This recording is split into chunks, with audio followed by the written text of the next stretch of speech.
Hallelujah. बिल्कुल आवाज बाहर नहीं समस्ते सभारे अच्छु तो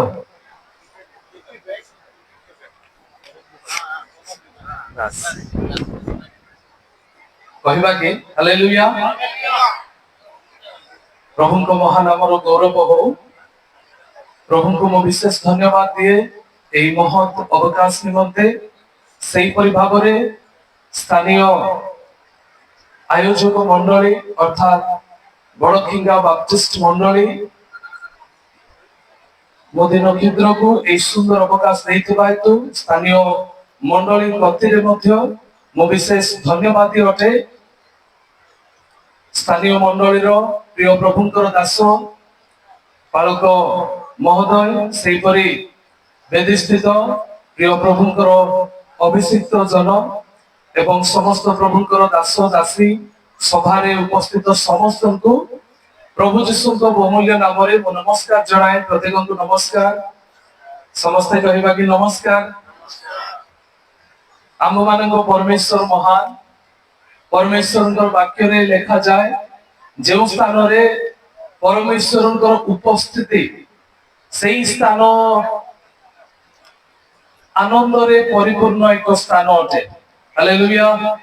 जेतु आम मान परमेश्वर असाध्यर साधनकारी अटंती ताहंकर प्रतिज्ञा केबे विफल हुए नहीं।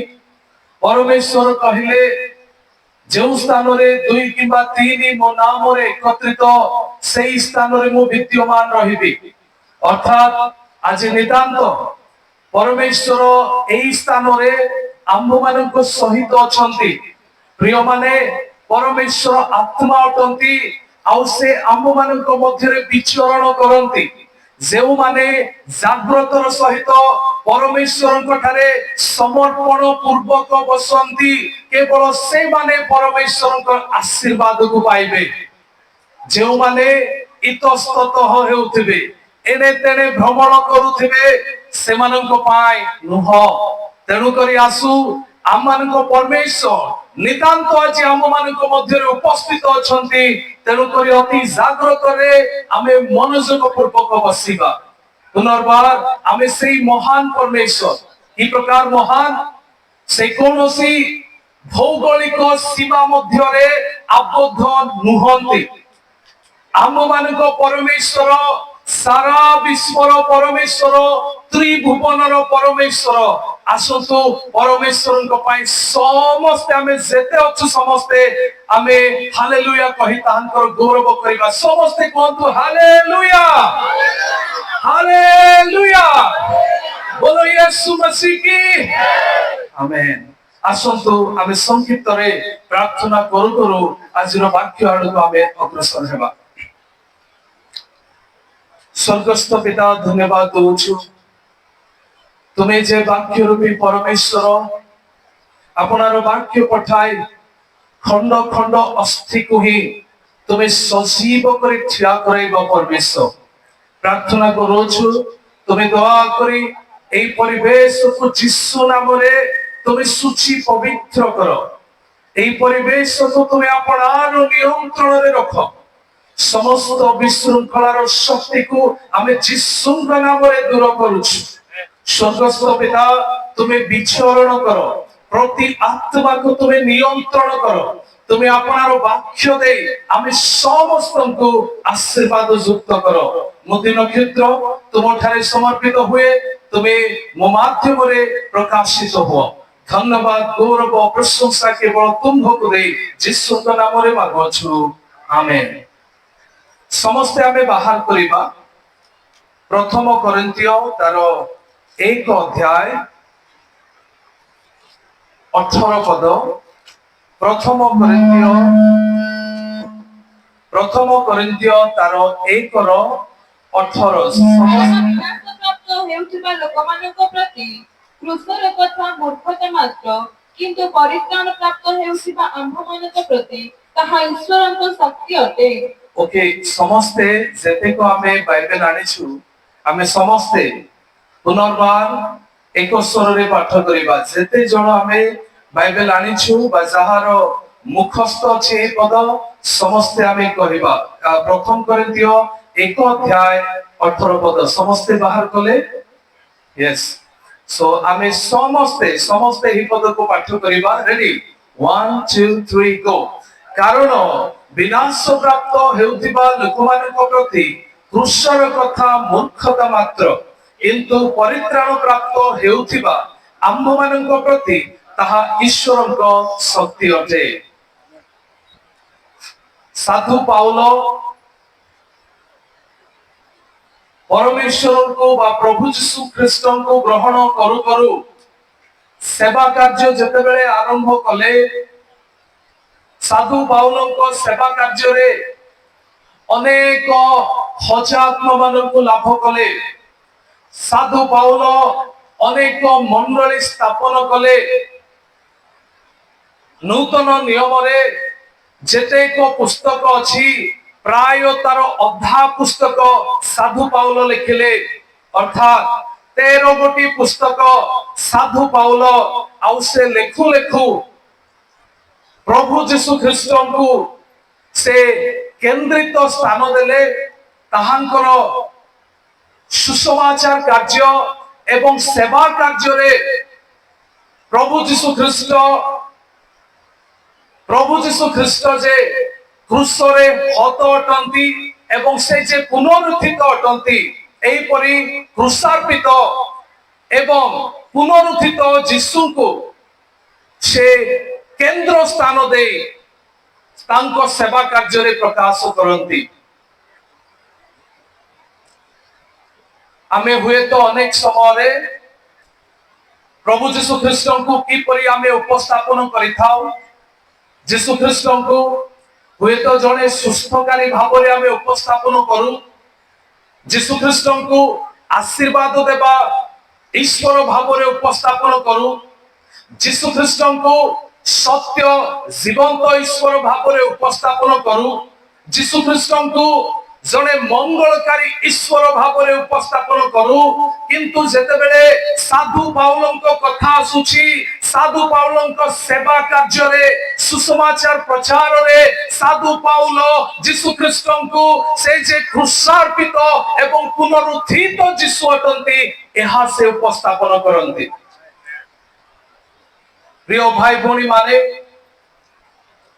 क्रूस बहन करिबा माने कोन क्रूसर अर्थ कोन साधु पाउलଙ୍କ ठारू हुए तो आउ केही अधिक जानि नथिबे साधु पाउल जे कि क्रूस बहन करू करू ए क्रूस विषय रे लेखंती जहा कि आजिर आम्भु मानकर अनुध्यानर विषय जहा कि मुख्य विषय रहिबो क्रूस ईश्वरଙ୍କ शक्ति cross the power of God क्रूस ईश्वरଙ୍କ शक्ति ध्यानर सहित सुनिबे एही क्रूस एहा कोनोसी नूतन विषय नुहे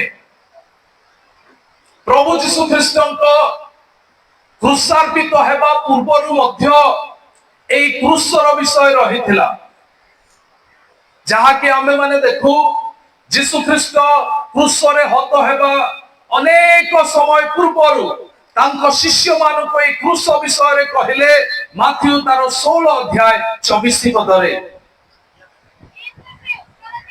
हां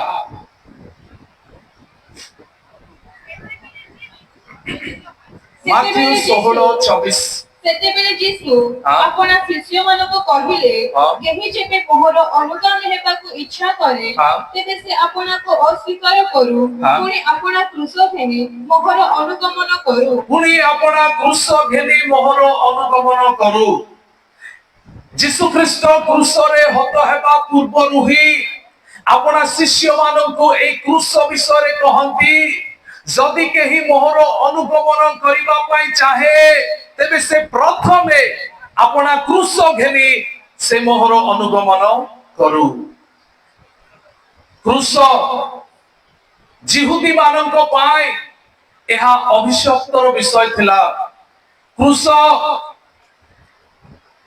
रोमियो मानक पाई ताहा सबुठारु बड़ सर्वबृहत एक दंड थिला क्रूस जो माने क्रूसरे हत होथिले आउ जो माने आउ से हत हेथिबा लोक मानकु देखुथिले एई परि देखणाहारी मानक पाए ताहा लोम टांकुरा एक विषय थिला। क्रूसरे जो माने हत होथिले जेतु रोमियो शासन रो ताहा सर्वबृहत दंड क्रूसरे हत हेबा एक भयंकर विषय अटे। जेतेबेले कोनोसी अपराधी को क्रूसरे हत करा जाउथिला आउ सेही समय सेही अपराधी क्रूस उपरे लंबमान अवस्था रे थांती। सेही समय आकाशरु पक्षी माने आसीबे जीवंता सेमानंकर चक्षु बा आखि को खुंपी खुंपी नहीं जिबे। आकाशर पक्षी माने आसीबे सेही क्रूसरे लंबमान सेही अपराधी को से माने खुंपी खुंपी जीवंता तांकर मांस खाइबे। एही क्रूस को सेही स्थान रे रखा जाउथिला जे स्थान रे की ता पार्श्व रे एक पत्थर रहुथिला रास्ता रहुथिला लोक माने जीवा आसीबा करूथिले सेतेक लोक सेही रास्ता दे जाउथिले सेही से माने क्रूस रे लंबमान थिबा लोक मानकु देखुथिले। लोक मानक पाए एई क्रूस एक उदाहरण थिला जो माने एई परि दुष्ट कार्य करंती अपराध कार्य करंती से मानक पाए एई भयंकर दंड जद्वारा से माने देखिबे एवं केबे मध्य एही परि कार्य आउ करिबे नाही। तेणु करी एई क्रूस लोकमानक पाए एक भयानक विषय थिला। तेबे साधु पाउल कोरिन्थियो मंडली निकटकू काहेकि एई क्रूस विषय रे कहंती। साधु पाउलंक सुसमाचार रे काहेकि यीशुंकर क्रूस केंद्र स्थान नेछि। पांचटी कारण आमे एही मंडली रो आमे माने शिक्षा करिबा। क्रूसर महत्व कण काहेकि साधु पाउल यीशुंको केवल से क्रूसार्पित यीशु एवं पुनरुत्थित यीशु भावरे प्रकाश करंती। आमे माने देखिबा प्रथम कारण होछि मने रखंतु जेतु कोरिन्थिय मंडली एक बृहत मंडली थिला अनेक विश्वासी विश्वासिनी माने थिले तथापि कोरिन्थिय मंडलीर विश्वास एक नथिला। कोरिन्थिय मंडलीर विश्वासी मानकर विश्वास रे भिन्नता रहुथिला। आमे माने देखिबा तार पांचटी कारण। प्रथम होछि एई कोरिन्थिय मंडलीर विश्वासी माने यीशुंक ठारे संपूर्ण विश्वास करिबा अपेक्षा निज ज्ञान उपरे अधिक गुरुत्व देउथिले। प्रथम कोरिन्थिय 1 तार 22 पद। कारण जिहुदी माने चिन्ह लोड़ंती और ग्रीक माने ज्ञान अन्वेषण करंती। जिहुदी माने चिन्ह लोड़ंती एवं ग्रीक माने ज्ञान अन्वेषण करंती। पढ़ी दियंतु पुनर्बार प्रथम कोरिन्थिय 2 तार 4 एवं 5 पद। तुम्भमानक विश्वास जेपरि मनुष्यर ज्ञान उपरे स्थापित न होई ईश्वरक शक्ति उपरे स्थापित हुए एथिपाई मोहर शिक्षा ओ मोहर प्रचार ज्ञानर मनोहर वाक्य युक्त न होई आत्मा ओ शक्तिर प्रमाण युक्त होइतिला। कोरिन्थिय मंडलीर विश्वासी माने यीशुंक ठारे संपूर्ण विश्वास करिबा अपेक्षा निज ज्ञान रे से माने निर्भर करुथिले निजर सुविवेचना रे आउजी पडुथिले से माने ज्ञान को अधिक गुरुत्व देउथिले। जदि आमे यीशुंक ठारे संपूर्ण विश्वास करिबा परिवर्ते निजर ज्ञान बुद्धि उपरे जदि अधिक माने गुरुत्व देबा तेबे ताहा कोन हुए ना आम्भ मानकु ईश्वरंकर जो मंगलमय योजना रहिछि सेही योजना रु ताहा आम्भ मानकु वंचित कराए। जेतु आम्भ मानकर ज्ञान आउ ताहा ईश्वरंक दृष्टि रे मूर्खता मात्र। जहा ईश्वरंकर इच्छा नुहे जहा परमेश्वरंकर योजना नुहे एई परि विषय मनुष्य ताहार निजर पापमय ज्ञान रु आउ से परिप्रकाश करिथाय। प्रिय भाई भौणी माने तेणु करी କରିନ୍ଥିୟ ମଣ୍ଡଳୀରେ ସମସ୍ୟା ଥିଲା ବିଶ୍ୱାସୀ ମାନେ ଯୀଶୁଙ୍କ ଠାରେ ସମ୍ପୂର୍ଣ୍ଣ ବିଶ୍ୱାସ କରିବା ପରିବର୍ତ୍ତେ ସେମାନେ ଜ୍ଞାନକୁ ଅଧିକ ଗୁରୁତ୍ୱ ଦେଉଥିଲେ ଜାଗତିକ ଜ୍ଞାନକୁ। ଦ୍ୱିତୀୟରେ କରିନ୍ଥିୟ ମଣ୍ଡଳୀର ବିଶ୍ୱାସୀ ମାନେ ଯୀଶୁଙ୍କ ଅପେକ୍ଷା ମନୁଷ୍ୟକୁ ଅଧିକ ଗୁରୁତ୍ୱ ଦେଉଥିଲେ। ପ୍ରଥମ କରିନ୍ଥିୟ 1 ତାର 12 ଏବଂ 13 ପଦ। ମୋ କହିବାର ଭାବ ଏହି, ତୁମମାନଙ୍କ ମଧ୍ୟରୁ ହଁ। କେହି କେହି କହନ୍ତି ମୁଁ ପାଉଲଙ୍କର, କେହି କେହି କହନ୍ତି ମୁଁ ଆପୋଲୋଙ୍କର, କେହି କେହି କହନ୍ତି ମୁଁ କେଫାଙ୍କର, ହଁ। ଆଉ କେହି କେହି କହନ୍ତି ମୁଁ ଖ୍ରୀଷ୍ଟଙ୍କର। କରିନ୍ଥିୟ ମଣ୍ଡଳୀରେ ଆମେମାନେ ଦେଖୁ ସମସ୍ତେ ବିଶ୍ୱାସୀ ମାନେ ଅଛନ୍ତି ଯୀଶୁଙ୍କ ଠାରେ ତ ବିଶ୍ୱାସ କରିଛନ୍ତି। ପରବର୍ତ୍ତୀ ସମୟରେ ଆମେ ଦେଖୁ ସେଇ ମଣ୍ଡଳୀରେ ବିଭାଜନ ହେଇଅଛି। କେହି କେହି କହୁଛନ୍ତି ମୁଁ ଆପୋଲୋଙ୍କର, କେହି କେହି କହୁଛନ୍ତି ମୁଁ ପାଉଲଙ୍କର, ଆଉ କେହି କହନ୍ତି ମୁଁ କେଫାଙ୍କର, ଆଉ ଗୋଟେ ଗ୍ରୁପ ଅଛନ୍ତି ଯେଉଁମାନେ କହୁଛନ୍ତି ଆମେ ଖ୍ରୀଷ୍ଟଙ୍କର। ଆମେ ମାନେ ସ୍ପଷ୍ଟ ଭାବରେ ଏହି ସ୍ଥାନରେ ଦେଖୁ ଏମାନେ ପ୍ରଭୁ ଯୀଶୁ ଖ୍ରୀଷ୍ଟଙ୍କୁ ମନୁଷ୍ୟ ସହିତ ସମାନ କରିଦେଇଛନ୍ତି। ଯୀଶୁ ଯେପରି ପାଉଲ ମଧ୍ୟ ସେହିପରି, ପିତର ମଧ୍ୟ ସେହିପରି, ଆପୋଲୋ ମଧ୍ୟ ସେହିପରି, ଅର୍ଥାତ୍ ପ୍ରଭୁ ଯୀଶୁଙ୍କୁ ଏମାନେ ମନୁଷ୍ୟ ସହିତ ସମତୁଲ୍ୟ କରୁ କରୁ ମନୁଷ୍ୟକୁ ଅଧିକ ଗୁରୁତ୍ୱ ଦେଇଛନ୍ତି। ଲୋକେ କହୁଛନ୍ତି ଆମେ ପାଉଲଙ୍କର, ଆମେ ପିତରଙ୍କର, ଆମେ ଆପୋଲୋଙ୍କର। ପ୍ରିୟମାନେ ଆମେ ଯଦି ଯୀଶୁଙ୍କୁ ଛାଡ଼ି ଅନ୍ୟ କାହାକୁ ଅଧିକ ଭଲ ପାଇବା ତେବେ ଆମମାନଙ୍କ ମଧ୍ୟରେ ଭେଦ ଆସିଯିବ। ଯଦି ଆମେ ପ୍ରଭୁ ଯୀଶୁ ଖ୍ରୀଷ୍ଟଙ୍କୁ ଛାଡ଼ି ଅନ୍ୟ କାହାକୁ ଅଧିକ ଗୁରୁତ୍ୱ ଦେବା, ସେବକ ହୁଅନ୍ତୁ, ସେବିକା ହୁଅନ୍ତୁ, ନିଜ ପରିବାର ହୁଅନ୍ତୁ, ନିଜ ପିଲାମାନେ ହୁଅନ୍ତୁ, ନିଜର ଡେନୋମିନେସନ ହେଉ କିମ୍ବା ନିଜର ଚର୍ଚ୍ଚ ହେଉ, ଯଦି ଯୀଶୁଙ୍କୁ ଛାଡ଼ି ଯୀଶୁଙ୍କ ଠାରୁ ଅଧିକ ଯଦି ଆମେ ଗୁରୁତ୍ୱ ଦେବା, ସେହି ସ୍ଥାନରେ ଡିଭିଜନ ଆସିବ, ସେହି ସ୍ଥାନରେ ବାଦ ବିବାଦ ଆସିବ, ସେହି ସ୍ଥାନରେ ଦଳଭେଦ ଏବଂ ମତଭେଦ ହେବ, ଯାହାକି କରିନ୍ଥିୟ ମଣ୍ଡଳୀରେ ଆମେମାନେ ଦେଖିବାକୁ ପାଉ। ସେମାନେ ଯୀଶୁଙ୍କ ଅପେକ୍ଷା ମନୁଷ୍ୟକୁ ଅଧିକ ଗୁରୁତ୍ୱ ଦେଉଥିଲେ। ତୃତୀୟରେ ଏହି କରିନ୍ଥିୟ ମଣ୍ଡଳୀ ସେମାନେ କେବଳ ଜାଗତିକ ବିଷୟର ଲାଭ ପାଇଁ ଯୀଶୁଙ୍କ ଠାରେ ବିଶ୍ୱାସ କରୁଥିଲେ।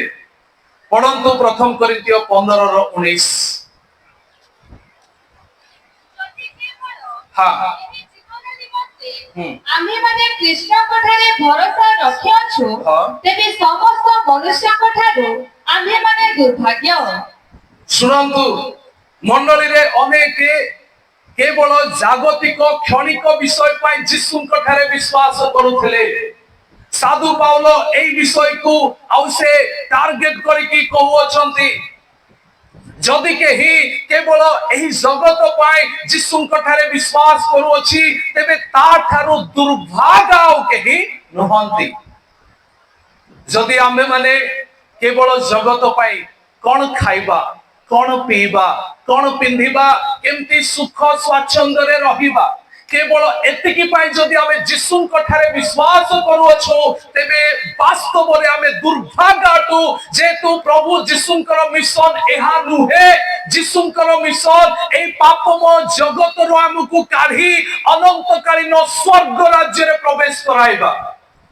ପ୍ରିୟମାନେ, ତେଣୁକରି କରିନ୍ଥିୟ ମଣ୍ଡଳୀରେ ଏହି ସମସ୍ୟା ଥିଲା ବିଶ୍ୱାସୀ ମାନଙ୍କ ଠାରେ କି ସେମାନେ କେବଳ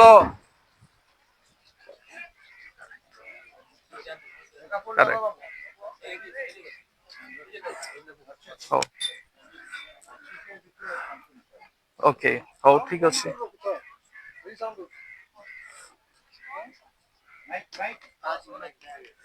Wow.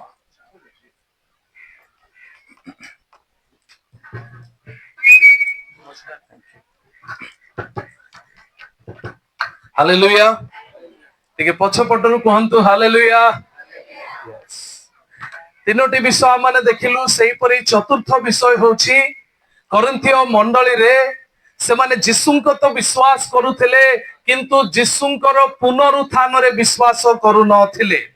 ପ୍ରଥମ କରିନ୍ଥିୟ 15 ତାର 12 ଅଧ୍ୟାୟ। ହଁ, ଖ୍ରୀଷ୍ଟ ଯେ ମୃତମାନଙ୍କ ମଧ୍ୟରୁ ଉତ୍ଥିତ ହୋଇଅଛନ୍ତି, ହଁ, ତେବେ ମୃତମାନଙ୍କର ପୁନରୁତ୍ଥାନ ନାହିଁ ବୋଲି ତୁମ୍ଭମାନଙ୍କ ମଧ୍ୟରେ କେହି କେହି କିପରି କୁହନ୍ତି। ମଣ୍ଡଳୀକୁ ଅନେକ ଲୋକମାନେ ଆସିଛନ୍ତି, ମଣ୍ଡଳୀରେ ବିଶ୍ୱାସୀ ଅଛନ୍ତି, ଯୀଶୁଙ୍କ ଠାରେ ଯଦିଓ ବିଶ୍ୱାସ କରୁଛନ୍ତି କିନ୍ତୁ ସେମାନଙ୍କର ବିଶ୍ୱାସ ଦେଖନ୍ତୁ, ସେମାନେ ହୁଏତ ସୁସ୍ଥକାରୀ ଯୀଶୁଙ୍କ ଠାରେ ବିଶ୍ୱାସ କରୁଛନ୍ତି କିନ୍ତୁ ଯୀଶୁ ଯେ ମୃତ୍ୟୁବରଣ କରି ପୁନରୁତ୍ଥାନ ହେଇଛନ୍ତି, ସେହି ପୁନରୁତ୍ଥାନରେ ଅନେକ ଲୋକମାନଙ୍କର ବିଶ୍ୱାସ ନାହିଁ। ଖ୍ରୀଷ୍ଟିଆନ ମାନଙ୍କର ବିଶ୍ୱାସ ହଉଛି ପୁନରୁତ୍ଥାନର ବିଶ୍ୱାସ ଅଟେ। ସାର ଜଗତ ପାଇଁ କେବଳ ସୁସ୍ଥତା ପାଇଁ ବିଶ୍ୱାସ ନୁହେଁ, କେବଳ ଆମ୍ଭ ମାନଙ୍କର କ୍ଷଣକାଳ ମଙ୍ଗଳ ନିମନ୍ତେ ବିଶ୍ୱାସ ନୁହେଁ, ଆମର ବିଶ୍ୱାସ ଅଛି ଯେ ଆମେ ମାନେ ହୁଏତ ମୃତ୍ୟୁବରଣ କଲା ପରେ ମଧ୍ୟ ଆମ ପାଇଁ ଏକ ଚିରକାଳର ନିବାସ ସ୍ଥାନ ସ୍ୱର୍ଗ ରାଜ୍ୟ ରଖାଯାଇଛି। ପ୍ରଭୁ ଯୀଶୁ ଖ୍ରୀଷ୍ଟ ସେଥିପାଇଁ ଆମ ମାନଙ୍କ ସକାଶେ ମୃତ୍ୟୁବରଣ କଲେ ଏବଂ ପୁନରୁତ୍ଥିତ ହେଇ ସେ ପୁନରୁତ୍ଥାନର ପ୍ରଥମ ଫଳ ହେଇଛନ୍ତି। ହାଲେଲୁୟା। ପ୍ରିୟମାନେ, ତେଣୁକରି ଏହି କରିନ୍ଥୀୟ ମଣ୍ଡଳୀରେ ଯେତେବେଳେ ଦେଖୁ, ସେଇ ସ୍ଥାନରେ ବିଶ୍ୱାସ ତ କରୁଛନ୍ତି କିନ୍ତୁ ଯୀଶୁଙ୍କ ପୁନରୁତ୍ଥାନରେ ବିଶ୍ୱାସ ନାହିଁ। ହୁଏତ ଆଜି ମଧ୍ୟ ସେଇପରି ଏକ ପରିସ୍ଥିତି ଆମ ମାନଙ୍କ ମଧ୍ୟରେ ରହିଅଛି। ଆମେ ମାନେ ଗିର୍ଜା ଆସୁଛୁ, ପ୍ରାର୍ଥନା କରୁଛୁ, ଦାନ ଦେଉଛୁ ସତ, କିନ୍ତୁ ଆମେ ମାନେ ମୃତ୍ୟୁବରଣ କଲା ପରେ ଆମ ମାନଙ୍କର କି ପୁନରୁତ୍ଥାନ ଅଛି ତାହାକି ଆମେ ମାନେ ସୁନିଶ୍ଚିତ ଅଟୁ। ପ୍ରଭୁଙ୍କ ନାମର ଗୌରବ ହଉ। ପ୍ରଭୁ ଆମ୍ଭ ମାନଙ୍କୁ ଏହି ପୁନରୁତ୍ଥାନରେ ସମ୍ପୂର୍ଣ୍ଣ ବିଶ୍ୱାସ କରିବା ନିମନ୍ତେ ଆହ୍ୱାନ ଦିଅନ୍ତି। ହାଲେଲୁୟା।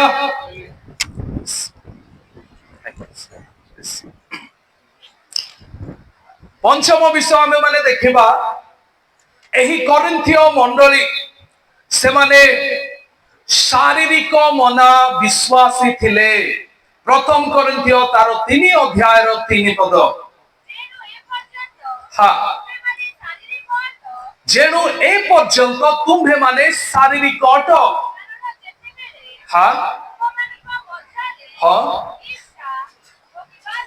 ତୁମ୍ଭ ମାନଙ୍କ ମଧ୍ୟରେ ଈର୍ଷା ଓ ବିବାଦ ରହିଅଛି, ତୁମ୍ଭେ ମାନେ କି ଶାରୀରିକ ନୁହଁ। ବାସ୍, କରିନ୍ଥୀୟ ମଣ୍ଡଳୀରେ ବିଭିନ୍ନ ପ୍ରକାର ଦଳ ଥିଲା। କେହି କେହି କହୁଥିଲେ ମୁଁ ପାଉଲଙ୍କର, ମୁଁ ଆପୋଲଙ୍କର, ମୁଁ କେଫାଙ୍କର। ଏମାନଙ୍କ ମଧ୍ୟରେ ଯେଉଁ ଦଳ ଭେଦ ଥିଲା, ପାଉଲ ଏମାନଙ୍କୁ ସ୍ପଷ୍ଟ ଭାବରେ କହନ୍ତି କି ତୁମ୍ଭେ ମାନେ ଶାରୀରିକ ମନା ବିଶ୍ୱାସୀ ଅଟ। ଯଦି ତୁମ୍ଭ ମାନଙ୍କ ଠାରେ ଈର୍ଷା ଅଛି, ବିବାଦ ଅଛି, ତେବେ ତୁମ୍ଭେ ମାନେ ଶାରୀରିକ ଅଟ। ସାଧୁ ପାଉଲ এই সমস্ত সমস্যা দেখিলে কৰিন্থীয় মণ্ডলীরে, যে কৰিন্থীয় মণ্ডলীর এই বিশ্বাসী মানে সেমানে প্রভু যীশুଙ୍କୁ সম্পূর্ণ বিশ্বাস করিবা অপেক্ষা নিজ জ্ঞান উপরে অধিক গুরুত্ব দেউଥିଲେ। যীশুଙ୍କ অপেক্ষা মনুষ্য ମାନଙ୍କୁ ଅଧିକ গুরুত্ব দেলে সেমানে জাগতিক ক্ষয়ণীয় বিষয়ের লাভ নিমন্তে যীশুଙ୍କ ଠାରେ বিশ্বাস কলে। ଆଉ যদিও ଯୀଶୁଙ୍କ ଠାରେ বিশ্বাস ଅଛି କିନ୍ତୁ ମୁଖ୍ୟ ବିଷୟ ହେଉଛି ଯୀଶୁଙ୍କର ପୁନରୁତ୍ଥାନରେ ବିଶ୍ୱାସ ନାହିଁ। ସାଧୁ ପାଉଲ ଏହି ସମସ୍ତ ସେ ଦେଖିଲେ ଏବଂ ସେ ସ୍ପଷ୍ଟ ହେଲେ ଯେ ଏମାନେ ମଣ୍ଡଳୀକୁ ଆସୁଛନ୍ତି, ପ୍ରାର୍ଥନା କରୁଛନ୍ତି, ଯୀଶୁଙ୍କ ଠାରେ ଆଶୀର୍ବାଦ ପାଇଁ ଆଶା ରଖୁଛନ୍ତି। ଏମାନେ ହୁଏତ ସେଇ ପ୍ରଭୁ ଯୀଶୁ ଖ୍ରୀଷ୍ଟଙ୍କୁ ଜାଣିଛନ୍ତି ସତ, କିନ୍ତୁ ଏହି ଯୀଶୁ ଯେ ସେମାନଙ୍କ ପାଇଁ ଜୀବନ ଦେଇଛନ୍ତି ଏହା ଏମାନେ ଜାଣି ନାହାନ୍ତି। ତେଣୁ କରି ସାଧୁ ପାଉଲ ତାହାଙ୍କର ବାର୍ତ୍ତାରେ ମୁଖ୍ୟ ଭାବରେ ପ୍ରକାଶ କରନ୍ତି ପ୍ରଭୁ ଯୀଶୁ ଖ୍ରୀଷ୍ଟ ଯେ ଆମ ପାଇଁ ଜୀବନ ଦେଇଛନ୍ତି ସେ ହେଉଛନ୍ତି ସେଇ କ୍ରୁଶାର୍ପିତ ଯୀଶୁ। ପ୍ରଭୁ ଯୀଶୁ ଖ୍ରୀଷ୍ଟ ସେ ଆମ ସକାଶେ କ୍ରୁଶରେ ହତ ହେଇଛନ୍ତି। ଏହି ବିଷୟକୁ ବିଶ୍ୱାସୀ ବିଶ୍ୱାସିନୀ ମାନେ ଜାଣନ୍ତୁ ଏହା ସାଧୁ ପାଉଲ ଗୁରୁତ୍ୱ ଦେଇ କହୁଅଛନ୍ତି। ହାଲେଲୁୟା। ଆଜି ଆମ ମାନଙ୍କ ପାଇଁ ଏହା ଏକ ଗୁରୁତ୍ୱପୂର୍ଣ୍ଣ ବିଷୟ ଅଟେ। ଆମେ ମାନେ କି ପ୍ରକାର ଯୀଶୁଙ୍କ ଠାରେ ବିଶ୍ୱାସ କରୁଅଛୁ? କଣ କେବଳ ସୁସ୍ଥତା ପାଇଁ, କଣ କେବଳ ଛାର ଆଶୀର୍ବାଦ ପାଇଁ, କଣ କେବଳ ଆମ ମାନଙ୍କର ଜବ୍ ପାଇଁ, ସ୍କୁଲରେ ପାସ୍ ହେବା ପାଇଁ, ପରିବାରର ଶାନ୍ତି ପାଇଁ ଆଜି ଆମ ମାନଙ୍କର ବିଶ୍ୱାସ କି ପ୍ରକାର ବିଶ୍ୱାସ ଅଟେ?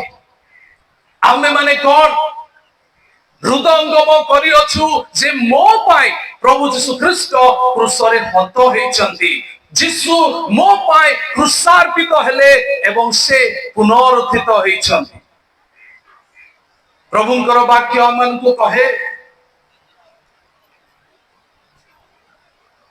ବିନଷ୍ଟ ହେଉଥିବା ଲୋକମାନଙ୍କ ପାଇଁ କ୍ରୁଶର କଥା ମୂର୍ଖତା, କିନ୍ତୁ ପରିତ୍ରାଣ ପ୍ରାପ୍ତ ଆମ୍ଭ ମାନଙ୍କ ପାଇଁ ତାହା ଈଶ୍ୱରଙ୍କର ଶକ୍ତି ଅଟେ। ଆମେ ଅତି ସଂକ୍ଷିପ୍ତରେ କ୍ରୁଶର ତିନୋଟି କଥା ଆମେ ମାନେ ଚିନ୍ତା କରିବା। ପ୍ରଭୁ ଯୀଶୁ ଖ୍ରୀଷ୍ଟ ସେ କ୍ରୁଶରେ ହତ ହେବା ପୂର୍ବରୁ ତାହାଙ୍କ ଶିଷ୍ୟ ମାନଙ୍କୁ କହିଥିଲେ ଯଦି କେହି ମୋହର ଅନୁଗମନ କରେ ନିଜର କ୍ରୁଶ ବହନ କରି ମୋହର ପଶ୍ଚାତଗମନ କରୁ। ଆମେ ମାନେ ଯୀଶୁଙ୍କର କ୍ରୁଶ ଏବଂ ଆମ୍ଭ ମାନଙ୍କର କ୍ରୁଶ କଣ ତାହା ଏହି ତିନୋଟି କଥା ମାଧ୍ୟମରେ ଆମେ ମାନେ ଚିନ୍ତା କରିବା। ଯୀଶୁ କହିଲେ ଯଦି କେହି ମୋର ପଛେ ଆସିବା ପାଇଁ ଚାहे ତେବେ ସେ ନିଜର କ୍ରୁଶ ବହନ କରୁ। ଏହି ବାକ୍ୟ ମାଧ୍ୟମରେ ଆମେ ଦେଖିବା ଆମେ ସେଇ କ୍ରୁଶ ବହନ କରିଛୁ ନା ନାହିଁ, କିମ୍ବା କେଉଁ ପ୍ରକାର କ୍ରୁଶକୁ ଆମେ ବହନ କରିଅଛୁ। ମନେ ରଖିବା କ୍ରୁଶର ଏହି ତିନୋଟି କଥା ଅର୍ଥାତ୍ ସବଷ୍ଟିଟ୍ୟୁଟ୍, sacrifice and submission, ପ୍ରାୟଶ୍ଚିତ, ବଳିଦାନ ଏବଂ ସମର୍ପଣ। ଆମେ ମାନେ ପ୍ରଥମ ବିଷୟ ଦେଖୁ এই କ୍ରୁଶର କଥା।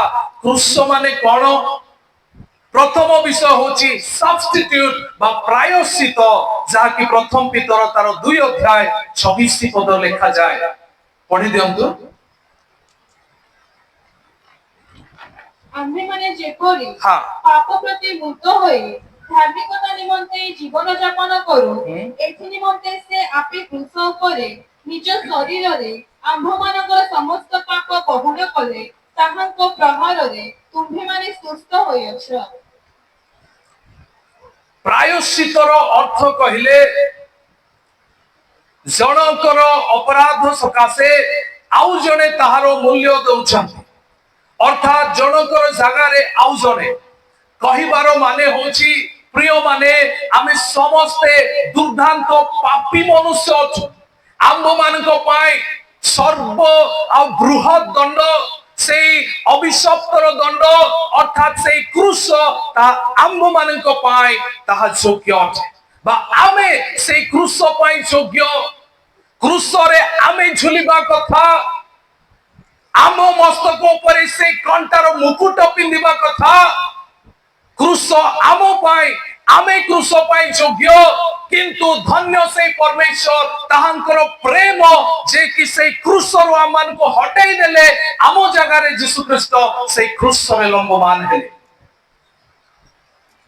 ପ୍ରଭୁ ଆମ ମାନଙ୍କୁ ତାହାଙ୍କର ସେଇ କ୍ରୁଶୀୟ ବାର୍ତ୍ତା ପ୍ରକାଶ କରନ୍ତି।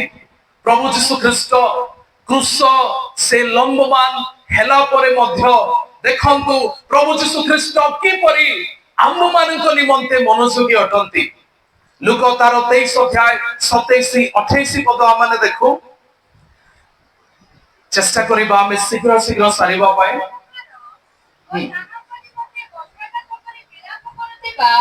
ସ୍ତ୍ରୀ ଲୋକମାନଙ୍କର ମହାଜନତା ତାହାଙ୍କର ପଶ୍ଚାତଗମନ କରୁଥିଲେ, କିନ୍ତୁ ଯୀଶୁ ସେମାନଙ୍କ ଆଡ଼କୁ ବୁଲି ପଡ଼ି କହିଲେ, ହଁ। ଓ ଜେରୁସାଲେମର କନ୍ୟାମାନେ, ମୋ ନିମନ୍ତେ ରୋଦନ କର ନାହିଁ, ବରଂ ଆପଣ ଆପଣ ନିମନ୍ତେ ଓ ଆପଣ ଆପଣ ସନ୍ତାନମାନଙ୍କ ନିମନ୍ତେ ରୋଦନ କର।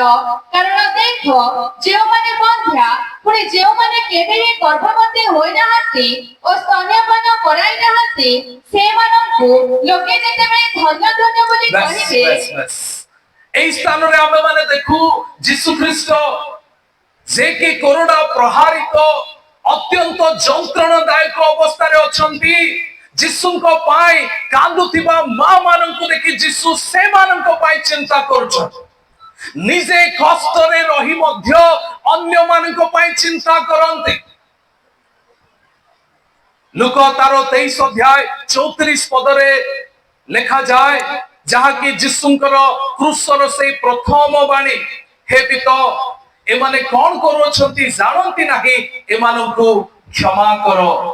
ପ୍ରଭୁ ଯୀଶୁ ଖ୍ରୀଷ୍ଟ ଯେ କି ନିଷ୍କଳଙ୍କ, ନିର୍ଦୋଷ ଅଟନ୍ତି, ନିଷ୍ପାପ ଅଟନ୍ତି, ଆଉ ଯୀଶୁ ଖ୍ରୀଷ୍ଟ ସେ ନିର୍ଦୋଷ ହେଲେ ମଧ୍ୟ ଆମ ପାଇଁ ଦୋଷୀ ସାବ୍ୟସ୍ତ ହେଲେ, ତଥାପି ପ୍ରତ୍ୟେକ ଲୋକମାନଙ୍କ ପାଇଁ କ୍ଷମାର ପ୍ରାର୍ଥନା କରୁଛନ୍ତି। ଅର୍ଥାତ୍ ପ୍ରଭୁ ଯୀଶୁ ଖ୍ରୀଷ୍ଟ ନିଜେ କ୍ରୁଶୀୟ ଯନ୍ତ୍ରଣା ସହି ମଧ୍ୟ ଆମ୍ଭମାନଙ୍କ ପାଇଁ ସେ ଚିନ୍ତା କରୁଅଛନ୍ତି।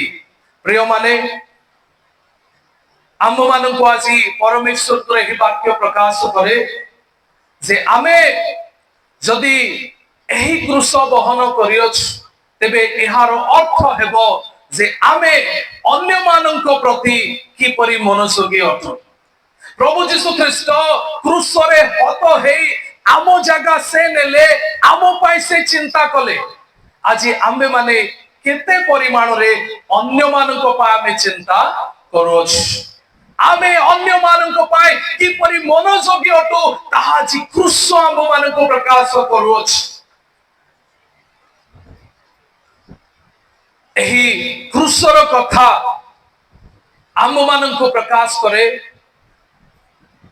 ପ୍ରଭୁ ଯୀଶୁ ଖ୍ରୀଷ୍ଟ ଅନ୍ୟମାନଙ୍କ ପ୍ରତି ମନୋଯୋଗୀ ହେବା ଦ୍ୱାରା ସର୍ବପ୍ରଥମେ ଯୀଶୁ ଖ୍ରୀଷ୍ଟ ଗୋଟିଏ ଆତ୍ମାକୁ ଲାଭ କଲେ, ଯାହାକି ଜଣେ ଚୋର, ଯେ କି ଯୀଶୁଙ୍କ ପାଖରେ ଲମ୍ବମାନ ଅବସ୍ଥାରେ ତାଙ୍କୁ ବି ରଖାଯାଇଥିଲା।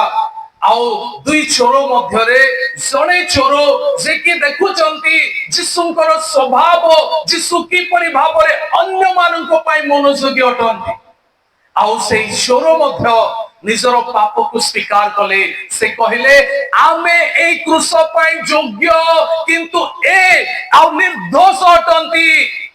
ଆଉ ସେହି ଚୋର ନିଜର ପାପ ସ୍ୱୀକାର କରୁ କରୁ ଯୀଶୁଙ୍କ ଠାରେ ସମର୍ପିତ ହେଲେ। ଆଉ ଯୀଶୁ ଆମ୍ଭମାନଙ୍କ ସକାଶେ ମନୋଯୋଗୀ ହେବା ଫଳରେ ଆଉ ଜଣେ ଚୋର ସେ ପରିତ୍ରାଣ ପ୍ରାପ୍ତ ହେଲା। ପ୍ରିୟ ଭାଇ ଭଉଣୀ ମାନେ, ଆଜି ଆମ୍ଭମାନଙ୍କୁ ପରମେଶ୍ୱରଙ୍କର ବାକ୍ୟ କୁହାଯାଏ, ଯଦି ଆମ୍ଭେମାନେ ଅନ୍ୟମାନଙ୍କ ପାଇଁ ମନୋଯୋଗୀ ହେବା, ତେବେ ନିତାନ୍ତ ଆମେ ମଧ୍ୟ ଆତ୍ମା ଗଣ ଲାଭ କରିବା। ଆମମାନଙ୍କର ସମୟ ନାହିଁ, ଆମେ এই ସମସ୍ତ ବିଷୟକୁ ବ୍ୟାଖ୍ୟା କରିବା ନାହିଁ। ଦ୍ୱିତୀୟରେ, ପ୍ରଭୁ ଯୀଶୁ ଖ୍ରୀଷ୍ଟ ସେଇ କ୍ରୁଶରେ ରହୁ ରହୁ ଯେତେବେଳେ ଦେଖିଲେ ତାଙ୍କ ମାତା ଏବଂ ଶିଷ୍ୟ, ସେ କହିଲେ, ଗୋ ନାରୀ, ଦେଖ ତୁମର ପୁତ୍ର, ଦେଖ ତୁମର ମାତା।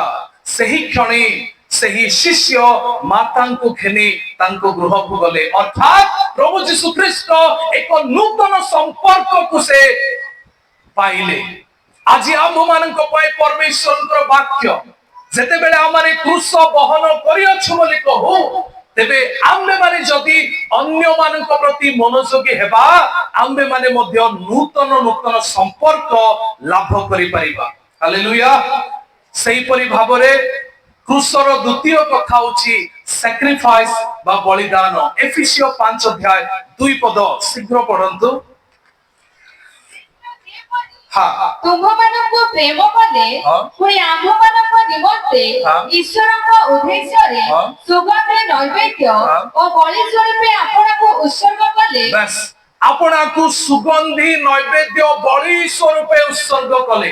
ଅର୍ଥାତ୍ ଯୀଶୁ ଖ୍ରୀଷ୍ଟଙ୍କର ସେଇ କ୍ରୁଶରେ ବଳିଦାନ ତାହା ଈଶ୍ୱରଙ୍କ ନିମନ୍ତେ ଏକ ସୁଗନ୍ଧ ନୈବେଦ୍ୟ ଥିଲା। ହାଲେଲୁୟା। ଯେଉଁ ନୈବେଦ୍ୟକୁ ପରମେଶ୍ୱର ଆଘ୍ରାଣ କରୁଥିଲେ ଏବଂ ସନ୍ତୁଷ୍ଟି ହେଉଥିଲେ। ଯେତେବେଳେ ନୋହଙ୍କ ସମୟରେ ଜଳ ପ୍ଲାବନ ଘଟିଲା, ଜଳ ପ୍ଲାବନ ପରେ ପରେ ନୋହ ପରମେଶ୍ୱରଙ୍କ ଉଦ୍ଦେଶ୍ୟରେ ବଳି ଉତ୍ସର୍ଗ କଲେ, ହୋମ ବଳି ଦେଲେ। ପରମେଶ୍ୱର ଆଉ ସେ ହୋମ ବଳି ସକାଶେ ସନ୍ତୁଷ୍ଟ ହେଲେ ଏବଂ କହିଲେ ଆଉ କେବେ ମଧ୍ୟ এই ମନୁଷ୍ୟକୁ ଆମେ ଏଇପରି ଭାବରେ ସମଗ୍ର ମନୁଷ୍ୟକୁ ଆଉ କେବେ ଆମେ ନଷ୍ଟ କରିବା ନାହିଁ। ପ୍ରିୟମାନେ, ଯେତେବେଳେ ଦାଉଦଙ୍କର ଗୋଟିଏ ଭୁଲ ସକାଶୁ ପରମେଶ୍ୱର ମହାମାରୀ ପଠାଇଲେ। ପ୍ରତ୍ୟେକ ଦିନ ହଜାର ହଜାର ଲୋକ ଆଉ ଯେତେବେଳେ 70,000 ଲୋକ ମୃତ୍ୟୁବରଣ କଲେ, ସେହି ସମୟରେ ଦାଉଦ ପରମେଶ୍ୱରଙ୍କ ଉଦ୍ଦେଶ୍ୟରେ ଏକ ଯଜ୍ଞବେଦୀ ସ୍ଥାପନ କରି ବଳି ଉତ୍ସର୍ଗ କଲେ। ପରମେଶ୍ୱର ସେହି ହୋମ ବଳି ସକାଶେ ସନ୍ତୁଷ୍ଟ ହେଲେ ଏବଂ ସେହି ମହାମାରୀକୁ ହିଁ ନିବୃତ୍ତ କରାଇଲେ। এই ସ୍ଥାନରେ ଆମ୍ଭେମାନେ ଦେଖୁ ଆମ୍ଭମାନଙ୍କର ପାପ ସକାଶେ ପ୍ରଭୁ ଯୀଶୁ ଖ୍ରୀଷ୍ଟ ଯେଉଁ ବଳି ଉତ୍ସର୍ଗୀକୃତ ହେଲେ ଆଉ ତାହା ଈଶ୍ୱରଙ୍କ ଦୃଷ୍ଟିରେ ସୁଗନ୍ଧି ନୈବେଦ୍ୟ ସ୍ୱରୂପ ହେଲା ଏବଂ ପରମେଶ୍ୱର ଆମେ ସମସ୍ତଙ୍କର ପାପ କ୍ଷମା କଲେ ତାଙ୍କ ନିମନ୍ତେ ଆମମାନଙ୍କୁ ସନ୍ତାନ ସନ୍ତତି ହେବାର ପଥକୁ ଉନ୍ମୁକ୍ତ କରାଇଲେ। ପ୍ରିୟମାନେ, ଆମ୍ଭେମାନେ ଦେଖୁ ଯେ ଏହି କ୍ରୁଶ ଆମ୍ଭମାନଙ୍କୁ ଏହି ବଳିଦାନ ବିଷୟରେ ଶିଖାଏ, ତ୍ୟାଗ କରିବା ବିଷୟରେ ଶିଖାଏ। ଆମ୍ଭେମାନେ କି ପ୍ରକାର ତ୍ୟାଗ କରୁ? ହୁଏତ ଆମେ ଦାନ ଦେଉଛୁ, ଆମେ ହୁଏତ ପ୍ରାର୍ଥନା ପାଇଁ ଆମ ଘର ଦେଉଛୁ, ସଭା ସମିତି ହେଲେ ବିଭିନ୍ନ ପ୍ରକାର ସାମଗ୍ରୀ ଆମେ ଦେଉଛୁ, ହୁଏତ ଅନ୍ୟମାନଙ୍କୁ ଆମେ ସାହାଯ୍ୟ କରୁଛୁ, ବଳିଦାନ। କିନ୍ତୁ ଆମମାନଙ୍କର ବଳିଦାନ ଆମେ କେତେ ଗଭୀରତାର ସହିତ ଦେଉଛୁ? ଯଦି କୌଣସି ଲୋକ ସମସ୍ୟାରେ ଅଛନ୍ତି ଆମେ ତାଙ୍କୁ ସାହାଯ୍ୟ କରୁଛୁ, କିନ୍ତୁ କୌଣସି କାରଣବଶତଃ ସେହି ଲୋକ ଯଦି ଆମର ବିରୁଦ୍ଧାଚରଣ କରେ କିମ୍ବା ଆମ ବିରୁଦ୍ଧରେ ଆଉ ସେ କୌଣସି କଥା କହେ, ଆମେ ତାହା ଜାଣିବାକୁ ପାଉଛୁ, ଆମେ ପୁନର୍ବାର ତାଙ୍କୁ ସାହାଯ୍ୟ କରିବା କି? ପ୍ରଭୁ ଯୀଶୁ ଖ୍ରୀଷ୍ଟ ସେ କି ପ୍ରକାର ବଳିଦାନ କଲେ? ସମ୍ପୂର୍ଣ୍ଣ ବଳିଦାନ। ପ୍ରଭୁ ଯୀଶୁ ଖ୍ରୀଷ୍ଟ ଆଉ ତାଙ୍କୁ ପ୍ରତ୍ୟେକ ଲୋକମାନେ ତାଙ୍କୁ ବିନ୍ଦୁଥିବା ସତ୍ତ୍ୱେ ପ୍ରଭୁ ଯୀଶୁ ଖ୍ରୀଷ୍ଟ ପ୍ରତ୍ୟେକଙ୍କ ପାଇଁ କ୍ଷମାର ପ୍ରାର୍ଥନା କଲେ, ସମ୍ପୂର୍ଣ୍ଣ ଭାବରେ ସେ ବଳିଦାନ କଲେ, ଅଟକାଇ ରଖିଲେ ନାହିଁ। ଇସ୍କରିୟତୀୟ ଯିହୁଦା ଯୀଶୁଙ୍କର ପାଖକୁ ଆସିଲେ। ଯୀଶୁ ଜାଣୁଛନ୍ତି ଏ ମୋତେ ଧରାଇବ, ତଥାପି ହେ ବନ୍ଧୁ ତାଙ୍କୁ ବନ୍ଧୁ ଭାବରେ ସମ୍ବୋଧନ କଲେ। ପ୍ରେମରେ 1% ମଧ୍ୟ ଉଣା ନୁହେଁ। ପ୍ରଭୁ ଆଜି ଆମମାନଙ୍କୁ ଆହ୍ୱାନ ଦିଅନ୍ତି, କ୍ରୁଶ ବହନ କରିବାର ଅର୍ଥ ବଳିଦାନ ଅର୍ଥାତ ତ୍ୟାଗକୁ ସହିବା। ଆଜି ଆମମାନଙ୍କର ତ୍ୟାଗର ଗଭୀରତା କେତେ? ମୋର ପ୍ରିୟମାନେ, ପ୍ରଭୁ ଯୀଶୁ ଖ୍ରୀଷ୍ଟ ଯେତେବେଳେ ଏହି ସମ୍ପୂର୍ଣ୍ଣ ବଳିଦାନ କରୁଛନ୍ତି, ଯୀଶୁଙ୍କୁ ଯେଉଁମାନେ ବିନ୍ଧିଥିଲେ ଅର୍ଥାତ ଜଣେ ସତ ସେନାପତି ମଧ୍ୟ ସେ ଯୀଶୁଙ୍କୁ କହିଲେ ପ୍ରକୃତରେ ଈଶ୍ୱରଙ୍କର ପୁତ୍ର। ଅର୍ଥାତ ଯେତେବେଳେ ଆମେମାନେ ତ୍ୟାଗ ସହିବା, ଶତ୍ରୁକୁ ମଧ୍ୟ ପରମେଶ୍ୱର ଆମମାନଙ୍କର ମିତ୍ର କରିବେ। ପ୍ରିୟମାନେ, କ୍ରୁଶ ଆଉ ଏହା ହେଉଛି କ୍ରୁଶର ଶକ୍ତି। ହୁଏତ ଜାଗତିକ ବିନାଶ ପ୍ରାପ୍ତ ଲୋକ ଭାବୁଥିବ, ଆରେ କଣ କହୁଅଛି, ଏ ତ ମରିବାକୁ ଯାଉଛି, ଆ କଥା କିଏ ଶୁଣୁଛି? ବିନାଶ ପ୍ରାପ୍ତ ମାନଙ୍କ ପାଇଁ ତାହା ମୂର୍ଖତା ମାତ୍ର। କିନ୍ତୁ ମରୁଥାଏ ଯେଉଁ ପ୍ରଭୁ ଯୀଶୁ ଖ୍ରୀଷ୍ଟ କ୍ଷମାର ବାଣୀ ଉଚ୍ଚାରଣ କରୁଛନ୍ତି, ଜଣେ ସତ ସେନାପତି ମଧ୍ୟ ଦେଖି କହିଲେ ଏ ପ୍ରକୃତରେ ଈଶ୍ୱରଙ୍କ ପୁତ୍ର, ପରିତ୍ରାଣ ପ୍ରାପ୍ତ ଆମ୍ଭ ମାନଙ୍କ ପାଇଁ ତାହା ଈଶ୍ୱରଙ୍କର ଶକ୍ତି ଅଟେ। ପ୍ରିୟମାନେ, ଏହି କ୍ରୁଶ ଆମ୍ଭ ମାନଙ୍କୁ ସେଇ ଶତ୍ରୁତାର ମଧ୍ୟ ତାହା ଆମ୍ଭ ମାନଙ୍କୁ ମିତ୍ରତା ଆଣିଦିଏ। ଯେତେବେଳେ ପ୍ରଭୁ ଯୀଶୁ ଖ୍ରୀଷ୍ଟ ମୃତ୍ୟୁବରଣ କରୁଛନ୍ତି, ସେହି ସମୟରେ ଲେଖାଯାଏ ଭୂମିକମ୍ପ ହେଲା, ଶୈଳ ସବୁ ବିଦୀର୍ଣ୍ଣ ହେଲା। ପ୍ରିୟମାନେ, ଏହି ପରବର୍ତ୍ତୀ କ୍ରୁଶ ବହନ କରିଥିବା ପ୍ରଭୁଙ୍କର ଦାସ ଦାସୀ ମାନଙ୍କୁ ଦେଖନ୍ତୁ। ସର୍ବପ୍ରଥମେ ସାକ୍ଷ୍ୟମର ଯେ ମୃତ୍ୟୁବରଣ କଲେ ସ୍ତିଫାନ ଯେତେବେଳେ ମୃତ୍ୟୁବରଣ କରୁଛନ୍ତି, ପ୍ରିୟମାନେ ଲେଖା ଯାଏ ସ୍ୱର୍ଗ ଉନ୍ମୁକ୍ତ ହେଲା। କ୍ରୁଶ ଆଉ ଏହା ଈଶ୍ୱରଙ୍କର ଏଇପରି ଶକ୍ତି, ଯେଉଁମାନେ ଏହି କ୍ରୁଶକୁ ଧାରଣ କରନ୍ତି ସେମାନଙ୍କ ପାଇଁ ସ୍ୱର୍ଗ ଉନ୍ମୁକ୍ତ ହୁଏ। ଶେଷରେ ଆମେ ମାନେ ଦେଖୁ କ୍ରୁଶର କଥା, ସବମିଶନ ବା ସମର୍ପଣ। ଲୁକ ତାର 23 ଅଧ୍ୟାୟ 46 ପଦ ପାଠ କରି ଦିଅନ୍ତୁ। ଲୁକ 23:46। हे पिता, तुम हस्ତରେ ମୁଁ ଆପଣାର ଆତ୍ମା ସମର୍ପଣ କରୁଅଛି। ଏହା କହି ସେ ପ୍ରାଣ ତ୍ୟାଗ କଲେ। ପ୍ରଭୁ ଯୀଶୁ ଖ୍ରୀଷ୍ଟଙ୍କର ସପ୍ତମ ବାଣୀ, ଯୀଶୁ ଖ୍ରୀଷ୍ଟ ପିତା ଈଶ୍ୱରଙ୍କୁ କହୁଅଛନ୍ତି, ହେ ପିତା, ତୁମଠାରେ ମୁଁ ଆପଣା ଆତ୍ମା ସମର୍ପଣ କରୁଅଛି। ସବମିଶନ, କମ୍ପ୍ଲିଟ ସବମିଶନ, ସମ୍ପୂର୍ଣ୍ଣ ସମର୍ପଣ, ଏହା ପ୍ରଭୁ ଯୀଶୁ ଖ୍ରୀଷ୍ଟଙ୍କ କ୍ରୁଶକୁ ଦର୍ଶାଏ। ଯେତେବେଳେ ଯୀଶୁ କ୍ରୁଶରେ ହତ ହେବାକୁ ଯାଉଥିଲେ, ସେଇ ସମୟରେ ଗେଥସେମାନି ବଗିଚାରେ ଯୀଶୁ ଖ୍ରୀଷ୍ଟ ପ୍ରାର୍ଥନା କରୁ କରୁ କହିଲେ, ପିତା, ଯଦି ତୁମ ଇଚ୍ଛା ହୁଏ ଏହି ପାନ ପାତ୍ର ମୋ ଠାରୁ ଦୂର କର, ତଥାପି ମୋର ଇଚ୍ଛା ନୁହେଁ, ତୁମର ଇଚ୍ଛା ସଫଳ ହେଉ। ଅର୍ଥାତ୍ ପ୍ରଭୁ ଯୀଶୁ ଖ୍ରୀଷ୍ଟ ସମ୍ପୂର୍ଣ୍ଣ ଭାବରେ ନିଜକୁ ପିତା ଈଶ୍ୱରଙ୍କ ଠାରେ ସମର୍ପଣ କଲେ। ଆଉ ମନେ ରଖିବେ, ଈଶ୍ୱରଙ୍କର ଶକ୍ତି ଏଥିରେ ପ୍ରକାଶିତ ହେଲା। ଏହି ସମ୍ପୂର୍ଣ୍ଣ ସମର୍ପଣ ସକାଶୁ ଯୀଶୁଙ୍କର ପୁନରୁତ୍ଥାନ ହେଲା। ପ୍ରିୟମାନେ, ଆଜି ପ୍ରଭୁଙ୍କର ବାକ୍ୟ ଆମମାନଙ୍କୁ କହେ, କ୍ରୁଶ ନଥିଲେ ପୁନରୁତ୍ଥାନ ନୁହେଁ। ଯୀଶୁଙ୍କର ପୁନରୁତ୍ଥାନର ରାସ୍ତା ହଉଛି ଗୋଟେ ପଏଣ୍ଟ, ଗୋଟେ ଷ୍ଟେସନ ହଉଛି ଯୀଶୁଙ୍କର କ୍ରୁଶ। ପ୍ରଭୁ ଯୀଶୁ ଖ୍ରୀଷ୍ଟ ସେ କ୍ରୁଶରେ ହତ ହେଲେ, ନିଜକୁ ସମ୍ପୂର୍ଣ୍ଣ ଭାବରେ ସମର୍ପଣ କଲେ ଏବଂ ତୃତୀୟ ଦିବସରେ ପୁନରୁତ୍ଥିତ ହେଲେ। ଆଜି ଆମମାନଙ୍କ ପାଇଁ ତାହା ଅଟେ। ହୁଏତ ବିନାଶ ପ୍ରାପ୍ତ ଲୋକ ଯେଉଁମାନେ ଯୀଶୁଙ୍କୁ ଜାଣି ନାହାନ୍ତି, ସେମାନେ କହିପାରନ୍ତି, ଏମାନେ କଣ ପାଗଳ କି, ଏମାନେ କଣ ମୂର୍ଖ କି, ଖରା ସମୟରେ ସଭାକୁ ଆସୁଛନ୍ତି। ଲୋକେ କହିପାରିବେ, ଏମାନେ କଣ ମୂର୍ଖ କି, ଏତେ ଟଙ୍କା ଦଉଛନ୍ତି, ଏମାନେ କଣ ମୂର୍ଖ, ଯୀଶୁଙ୍କ ପାଇଁ ନିଜର ଏସି କୋଟା ହରାଇ ଦଉଛନ୍ତି, ଯୀଶୁଙ୍କ ପାଇଁ ଆମେ ମଲେ ମରିବୁ ପଛେ, ଏମାନେ ଆଉ ମରିବା ପାଇଁ ମଧ୍ୟ ପଛାଉନାହାନ୍ତି। କେମିତି ମୂର୍ଖ, କି ପ୍ରକାର ପାଗଳ ଆମେ ଏମାନଙ୍କୁ ଧରିଛି। କିନ୍ତୁ ଈଶ୍ୱରଙ୍କର ବାକ୍ୟ କହେ, ବିନାଶ ପ୍ରାପ୍ତ ଲୋକମାନଙ୍କ ପାଇଁ କ୍ରୁଶ ତାହା ମୂର୍ଖତା ମାତ୍ର, କିନ୍ତୁ ପରିତ୍ରାଣ ପ୍ରାପ୍ତ ଆମ୍ଭମାନଙ୍କ ପାଇଁ ତାହା ଈଶ୍ୱରଙ୍କର ଶକ୍ତି ଅଟେ। ଯେଉଁମାନେ ଯୀଶୁଙ୍କର କ୍ରୁଶ ବହନ କରିଛନ୍ତି, ହୁଏତ ଜଗତ ପାଗଳ କହିପାରେ, କିନ୍ତୁ ଆମେ ମୃତ୍ୟୁବରଣ କଲେ ମଧ୍ୟ ଆମ୍ଭମାନଙ୍କର ପୁନରୁତ୍ଥାନ ସୁନିଶ୍ଚିତ ଅଟେ। ହାଲେଲୁୟା। ଆଜି ଆମ୍ଭମାନଙ୍କୁ ପରମେଶ୍ୱରଙ୍କର ବାକ୍ୟ କହେ, ଏହି କ୍ରୁଶର ଯେଉଁ ତିନୋଟି କଥା, ଅର୍ଥାତ୍ ପ୍ରଥମ ବିଷୟ ଆମେ ମାନେ ଶୁଣିଲୁ, ଯାହାକି ସବଷ୍ଟିଟ୍ୟୁଟ ବା ପ୍ରାୟଶ୍ଚିତ, ଅନ୍ୟମାନଙ୍କ ପ୍ରତି ମନୋଯୋଗୀ ହେବା। ଦ୍ୱିତୀୟରେ ଆମେ ମାନେ ଶୁଣିଲୁ ସାକ୍ରିଫାଇସ ବା ବଳିଦାନ, ଆମେ ମାନେ କି ପ୍ରକାର ଅନ୍ୟମାନଙ୍କ ପାଇଁ ତ୍ୟାଗ ସହିବା। ତୃତୀୟରେ ଆମେ ମାନେ ଶୁଣିଲୁ ଯାହାକି ସବଷ୍ଟିଟ୍ୟୁଟ, ସାକ୍ରିଫାଇସ ଏଣ୍ଡ ସବମିଶନ, ସମର୍ପଣ, ସମ୍ପୂର୍ଣ୍ଣ ସମର୍ପଣ ହେବା ଦ୍ୱାରା ଆମମାନଙ୍କର ବିଶ୍ୱାସ ସଫଳ ହୁଏ ଏବଂ ଆମେ ପୁନରୁତ୍ଥାନ ନିମନ୍ତେ ନିଶ୍ଚିତ କରାଯାଉଅଛୁ। ପ୍ରିୟମାନେ, ସାଧୁ ପାଉଲ ଦେଖିଲେ ଯେ କରିନ୍ଥୀୟ ମଣ୍ଡଳୀରେ ଏହି କ୍ରୁଶର ଅଭାବ।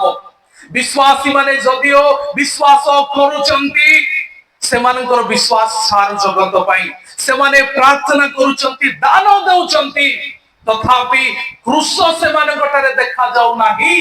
ଆଜି ଆମମାନେ ଏହି ବାକ୍ୟ ମାଧ୍ୟମରେ ଦେଖୁ, ଯଦି କ୍ରୁଶ ନାହିଁ, ପ୍ରକୃତରେ ଆମ୍ଭେମାନେ ସେ ପୁନରୁତ୍ଥାନର ବିଶ୍ୱାସ ଆଡ଼କୁ ନାହୁଁ। ଯଦି କ୍ରୁଶ ନାହିଁ, ତେବେ ଆମ୍ଭମାନଙ୍କର ବିଶ୍ୱାସ ମଧ୍ୟ ବୃଥା ଅଟେ। ଯଦି କ୍ରୁଶ ନାହିଁ, ଆମମାନଙ୍କର ଖ୍ରୀଷ୍ଟୀୟ ଜୀବନର ଗତିବିଧି ବୃଥା ଅଟେ। ଯଦି କ୍ରୁଶ ନାହିଁ, ପ୍ରକୃତ ରିଭାଇଭେଲ ନାହିଁ।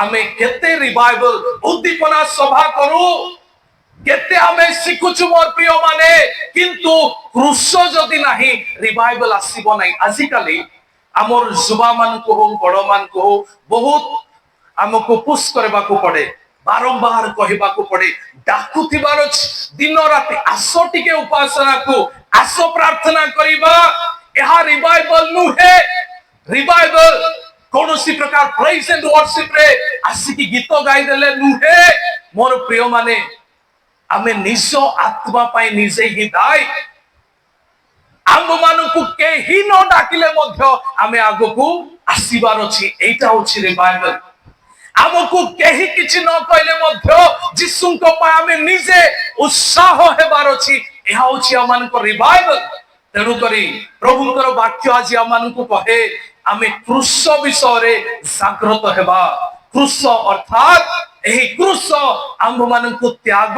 सिखाउछ क्रूस अन्य माननको पई मनोयोगी हेबा सिखाउछ क्रूस जिसुଙ୍କ ठारे संपूर्ण समर्पण हेबा विषय रे सिखाउछ এই সমস্ত বিষয় যদি আম্ভ মানଙ୍କ ঠারে नाही তেবে নিতান্ত आम्बे माने से पुनरुत्थानर विश्वास आड़को आम्बे माने नाहु मोर प्रिय माने एई समस्त आम्बे मानक ठारे कार्यकारी हो जद्वारा आम्बे माने दिन प्रतिदिन जिसुंकर से क्रूस रे आम्बे माने वृद्धि प्राप्त हेबा जिसु कहले जदि केही मोहर पश्चादगमन करिबा पाई चाहे तेबे से निजर क्रूस उठाई मोहर पछे आसु आसु तो आमे प्रार्थना करिबा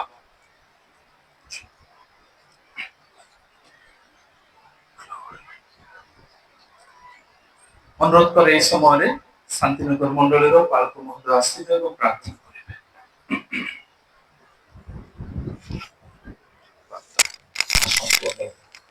प्रार्थना करिबा स्वर्गस्थ पिता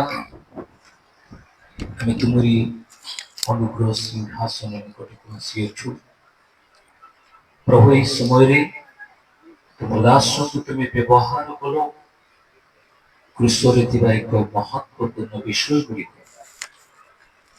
प्रभु जहाँ बुना जाइछि जो वाक्य गोपन कर जाइछि जो कथा प्रभु तुम दासଙ୍କ द्वारा तुमे कहिଛ ताहा फलप्रद हेउ आशीर्वाद करिबो पुनर्बार हमें दुःख मेसेज सुनिबो दासଙ୍କୁ तुमे व्यवहार श्रोता भाई भौनी प्रत्येक को तुम्हें आकर्षण करो शेष दिन तुम आगमन प्रस्तुत करो प्रार्थना सुनिल धन्यवाद जीसु नामे छोट प्रार्थना करूछु पिता आमेन।